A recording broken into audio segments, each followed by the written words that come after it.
नीरू का बेटा फौज में बड़ी पोस्ट पर था। वो हमेशा तैनाती में बाहर रहता। घर में अकेली नीरू बोरियत महसूस करती थी। नीरू की सहेलियों ने उसे सलाह दी कि वो अपने बेटे की शादी करवा दे।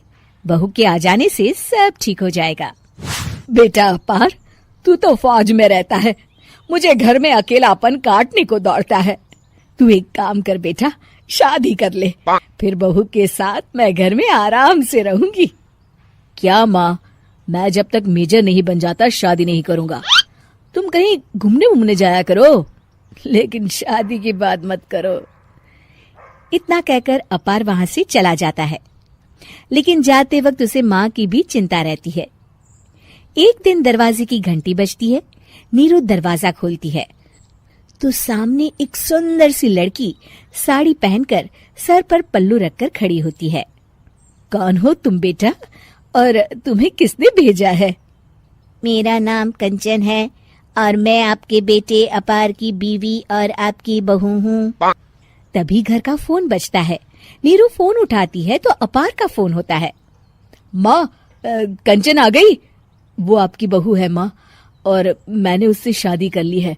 आप अकेली रहती हैं तो मैंने आपके लिए शादी कर ली माँ। अच्छा बेटा, बहू तो आ गई, बहुत सुंदर है। अब ना मैं आराम से घर में खुश रहूंगी। इतना कहकर नीरू जैसे ही कंचन की तरफ देखती है, वो उसके पैर छूती है। नीरू कंचन को आशीर्वाद देकर गले लगा लेती है। अगली सुबह नीरू सोकर उठती है तो अरे, सारा घर कितना चमक रहा है। इतनी सुबह घर का सारा काम किसने किया? तभी कंचन हाथ में स्वादिष्ट नाश्ता और चाय लेकर आती है और टिपॉय पर रखकर कंचन के पैर छूती है। बहू को देखकर नीरू काफी खुश हो जाती है। वो कंचन से कहती है, कंचन बेटा, आज मेरे घर में किटी पार्टी है, तुम मेरी सहेलियों के लिए कुछ अच्छा बना लेना। माँ, मुझे अच्छा बनाना नहीं आता, आप बता दीजिए, मैं बना दूंगी। अरे मैं भी तो नहीं जानती। ऐसा कर, शाम को इटालियन खाना, सी फूड और हाँ, चाइनीज खाना बना लेना, ठीक है? कंचन नीरू की बात सुनकर खुश हो जाती है। हाँ माँ, मैं तो ये सब बना सकती हूँ, आप चिंता ना करें। शाम को नीरू की सहेलियां आती हैं, जहाँ कंचन अकेले बनाए स्वादिष्ट खाना बनाकर खिलाती है। वो सारी सफाई कर सबको खुश कर देती है। कंचन अंदर किचन में जाती है कि तभी नीरू की सहेली बोल पड़ती है। अरे नीरू, तेरी बहू तो बड़ी परफेक्ट है, तेरी हर बात मानती है और सारा काम भी अकेले करती है, तुझे शिकायत का मौका भी नहीं देती। लेकिन क्या फायदा, बेचारी नीरू का जीवन तो बहू के आने के बाद भी बोरिंग का बोरिंग ही रहा। क्यों, ऐसा क्यों बोल रही है? अब तो मेरे साथ मेरी बहू भी रहती है। हाँ, रहती तो है, लेकिन मैं ऐसी लड़कियों को बहुत अच्छे से जानती हूँ। ये सारे काम इसलिए करती है कि तुझे लड़ाई करने का कोई मौका ना मिले और तू फ्रस्ट्रेट हो जाए, समझी? नीरू भोली सूरत बनाकर कहती है, नहीं, मैं नहीं समझी। अरे, घर में सास बहू की लड़ाई ना हो तो घर भी भला घर लगता है क्या? मेरे घर में ही ले ले। सुबह से बहू के साथ लड़ाई में इतनी चहल पहल रहती है कि मन हमारा भी लगा रहता है और पड़ोसियों का भी। नीरू मन में सोचती है, बात तो सही है, अगर ये मेरी शिकायत के बिना ही हर काम कर देगी तो मैं क्या करूंगी? रात को नीरू सोने के लिए कमरे में जाती है, जहाँ कंचन उसके पैर दबाने लगती है। नीरू को अच्छा तो लगता है, लेकिन वो किसी भी तरह से उससे लड़ाई करना चाहती है। बहू, दर्द पैर में नहीं सर पर है और तू मेरे पैर दबा रही है। मैं सर दबा देती हूँ माँ जी। ये कहकर वो उसका सर दबाने लगती है। तू एक काम कर, मेरे लिए बादाम वाला दूध ले आ, जा। कंचन जाकर सास के लिए दूध ले आती है। अब नीरू उसे जो कहती कंचन झट से कर देती। बहू, जरा छत से जाले निकाल दे। जी माँ जी। कंचन 5 मिनट में ही पूरे घर के जाले साफ कर देती है। नीरू तो देखती की देखती ही रह जाती है। कमाल है, ये तो हर काम कर रही है। तरस गई मैं तो इससे लड़ाई करने को। इतना कह के नीरू चली जाती है। नीरू को एक दिन कंचन पर इतना गुस्सा आता है कि वो सोच लेती है आज तो उससे लड़कर ही रहेगी। मौका देखकर नीरू कंचन को पैर से लंगड़ी देकर गिरा देती है, जिसके बाद जो होता है नीरू को विश्वास ही नहीं होता। जमीन में 2 भागों पर गिरी कंचन के सारे पुर्जे बिखर जाते हैं। स्प्रिंग और उसके अंदर से रंग बिरंगी लाइट जलने लगती है। तभी घर की घंटी बजती है। नीरू डरकर दरवाजा खोलती है तो सामने अपार खड़ा होता है। क्या हुआ माँ, तुम इतना डर क्यों गई? कंचन ने कुछ किया क्या? कुछ कहा क्या उसने? मैं अभी बताता हूँ। तभी अपार की नजर कंचन पर पड़ती है। अरे माँ, तूने ये क्या किया? कंचन को तोड़ दिया। तुम्हारी खुशी के लिए मैंने रॉबर्ट को तुम्हारी बहू बनाकर भेजा था, जिससे तुम्हारी हर इच्छा पूरी हो और तुम खुश रहो। माँ, ये तो इंसान थी भी नहीं, इससे तो गलती हो ही नहीं सकती थी। फिर आपने इसे क्यों तोड़ा? क्या गलती थी इसकी माँ? बेटा, इसकी सबसे बड़ी गलती ये थी कि ये इंसानों की तरह सास से लड़ाई नहीं करती थी। अपार माँ की बात सुनकर हैरान रह जाता है। लंबी चौड़ी बहू। ये प्रेम कहानी शुरू होती है दिल्ली से नोएडा जाने वाली बस में। जिस बस में सवारी कर रहा होता है पराग और उस बस की कंडक्टर होती है अनुराधा। ओके, टिकट दिखाओ, टिकट टिकट। चाचा का प्लेन नहीं चल रहा है यहाँ तेरा, जिसमें फ्री में सवारी कर रहा है। हिसाब देना होता है हम लोगों को सरकार को। निकाल पैसे, चल। पराग दूर से अनुराधा को देखता है। अरे यार, कितनी धाकड़ लड़की है। मजाल है कोई कुछ बोल दे। कितनी समझदार और कितनी कॉन्फिडेंट। आज से मैं तो इसी बस में घर जाया करूंगा। अब क्या था, भले पराग को घर जाने के लिए 10 बस छोड़नी पड़े, भले 20 किलोमीटर की यात्रा खड़े होकर पूरी करनी पड़े, लेकिन आने जाने का सिलसिला वो अनु की बस पर ही करता। एक दिन, ओह क्या करता है तू? हाँ, मैं नोटिस करती हूँ, देखता रहता है मुझे जब देखो तब। हाँ, वो मैं तुम्हें पसंद करता हूँ और शादी भी तुम्ही से करूंगा। वाह जी वाह, तू ना कोई प्रधानमंत्री हो गया कि आज से 500 की नोट बंद और नोट बंद।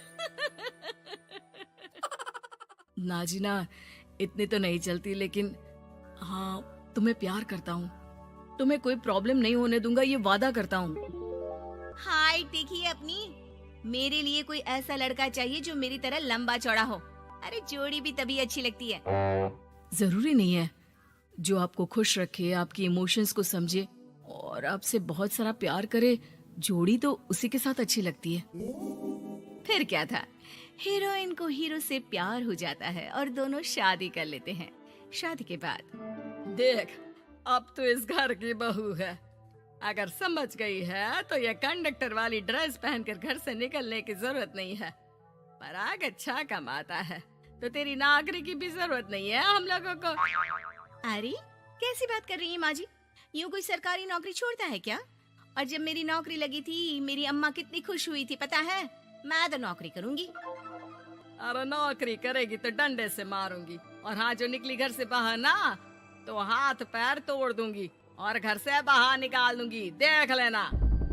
अनु को समझ में नहीं आता कि वो सास को कैसे समझाए कि सरकारी नौकरी लगना आसान बात नहीं होती, और उसने इस नौकरी को पाने के लिए कितनी हार्ड वर्क की थी। रात को अनु पराग से बात करती है। देखो पराग, मैं नौकरी करना चाहती हूँ। मुझे नहीं पता था कि तुम्हारी माँ को मेरी नौकरी से प्रॉब्लम होगी, वरना। ऐसी बात नहीं है, मैं माँ को समझाता हूँ।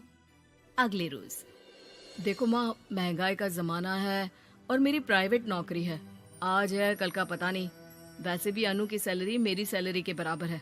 अगर ये भी नौकरी करेगी तो हम लोगों को जिंदगी जीने में आसान हो जाएगी ना। सास को बेटी की बात समझ में आती है और वो अनु की नौकरी के लिए मान जाती है।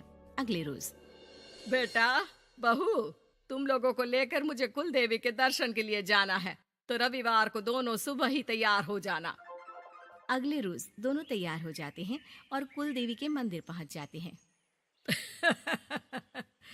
क्या संतोषी बहन, ये कैसी बहू ले आई हो? बहू बेटा लग रही है और बेटा बहू। अरे कोई पहलवानी लड़ानी थी क्या जो इतनी लंबी चौड़ी बहू ले आई? अब क्या बताए पंडित जी, जो बेटे ने पसंद किया हमने उसे हाँ कर दी। अब बेटा जाने और उसका परिवार। और ये तो बस कंडक्टर की नौकरी करती है इंटरस्टेट। और सच्ची? वाह वाह वाह, यह तो बड़ी बात है संतोषी। तुम तो किस्मत वाली निकली जो सरकारी नौकरी की बहू ले आई। यह तो वही बात हो गई कि घी के लड्डू का कोई शेप थोड़ी ना देखता है तो घी का लड्डू ही। सास को बहू की तारीफ सुनकर बिल्कुल अच्छा नहीं लगता। वो जल्दी से पूजा पाठ करवा कर उन लोगों को घर ले आती है। एक रोज, संतोषी बहन, तुम लोगों का घर बड़ा अजीब सा लगता है। भाई साहब बहन जी और बहन जी भाई साहब जैसी। अरे बस किया कर, सरकारी नौकरी देखी तो हाँ बोल दिया। और इतना भी क्या, पैसे की चिंता। चलती हूँ, खाना बनाना है। क्यों, बहू नहीं बनाती क्या खाना? अरे नहीं, वो तो नौकरी करने जाती है ना, तो उसके आने से पहले खाना बना देना पड़ता है। वरना पता है ना आजकल की लड़कियों की ज़बान कितनी लंबी होती है। तेरी बहू की तो कुर्सी तोड़ने वाली नौकरी है। यहाँ बैठती है जैसे उठकर ऑफिस में बैठ जाती है। फिर क्यों थक जाती है कि खाना भी नहीं बना पाती? मेरी बहू भले कंडक्टर है, लंबी चौड़ी, लेकिन बता रही हूँ सारा दिन सवारी से मत्था पच्ची करती है। लेकिन मजाल है, शादी के बाद एक दिन भी मुझे किचन में जाने दिया हो ना जी ना। दोनों पड़ोसन वहां से चली जाती है। सास बाजार जाती है और एक ट्रेड मशीन ले आती है। अरे माँ जी, इस उम्र में आप घर पर जिम खोलेंगी? अरे तेरे लिए लाई हूँ, रोज चलाकर 2 घंटे इस पर पतली हो जाएगी। और खाना कम खाया कर, जब देखो बकरी की तरह मुंह चलता रहता है तेरा। वाह जी वाह, एक ही तो शौक है खाना खाने का, वो भी रोक दो। हाँ, लेकिन सास तो सास थी। बहू के खाने से लेकर एक्सरसाइज सबका हिसाब किताब रखने लगती है। अरे मैं मोहल्ले वालों को बताकर रहूंगी कि मेरी बहू भी शिल्पा शेट्टी की तरह पतली हो सकती है। वही बहू बस में जब सवारी का टिकट काट रही होती है, उसे चक्कर आ जाता है और वो गिर जाती है। सवारी हैरान परेशान हो जाती है और ड्राइवर को वहाँ बुलाती है। अरे शहर नहीं थी हमारे कंडक्टर साहिबा, लेकिन जब से शादी हुई है बकरी बन गई है। सास को तो बस इनके खाने की ही लगी रहती है।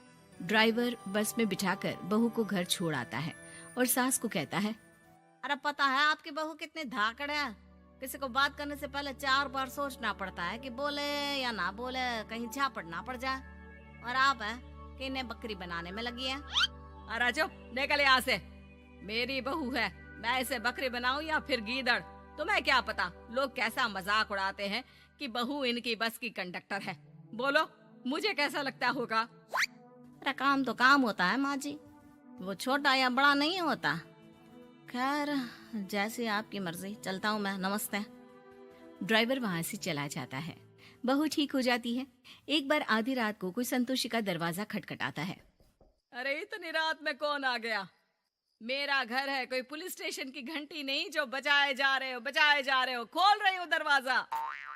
जैसे ही दरवाजा खुलता है, सामने वही पड़ोसन खड़ी होती है जो अनु की कुछ दिन पहले बुराई कर रही थी। मेरी बहू के पेट में दर्द हो रहा है, उसे जल्दी अस्पताल पहुंचाना जरूरी है। हाँ तो पहुंचाओ, और जल्दी लड्डू के साथ खुशखबरी भी सुना देना। हाँ, काहे हमारा दरवाजा पीट रही हो?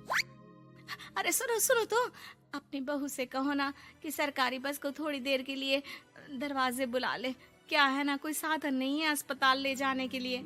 सास अनु को कहती है और अनु बस को बुलाकर पड़ोस वालों की मदद करती है, जिसके बाद पूरे मोहल्ले में अनु की तारीफ होने लगती है। सच में लंबी चौड़ी बहू के साथ साथ लंबा चौड़ा दिल भी है बहू का।